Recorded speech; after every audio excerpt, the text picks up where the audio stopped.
हाय नमस्कार, मैं छोटू छाया आप सभी श्रोता को तहे दिल से स्वागत करता हूं। आज मैं आप सबके लिए बहुत ही अच्छा एक दिव्य गीत गाने जा रहा हूं। हम आशा और पूरा विश्वास करते हैं कि ये गाना आपको बहुत ही पसंद आएगा। और अगर आप हमारे चैनल पर नया है तो प्लीज़ हमारे चैनल को सब्सक्राइब कीजिए, वीडियो को लाइक कीजिए और ज़्यादा से ज़्यादा शेयर कीजिए और सपोर्ट कीजिए। आइए सुनते हैं इस गाना को और मनोरंजन करते हैं।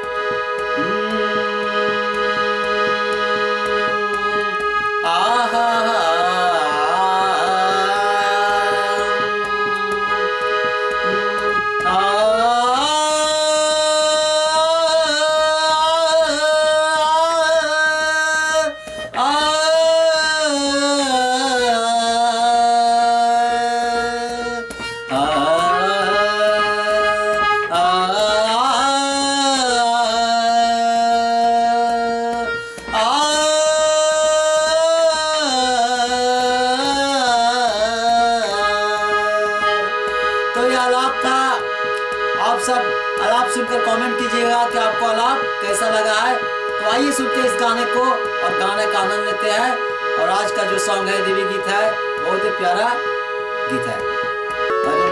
लाल रंग से नूराबा लाल रंग पुतरिया हो कि लाल रंगवाना। लाल रंग से नूराबा लाल रंग पुतरिया हो कि लाल रंगवाना। मैया के तन पर शोभेला हो कि लाल रंगवाना। मैया के तन पर शोभेला हो कि लाल रंगवाना।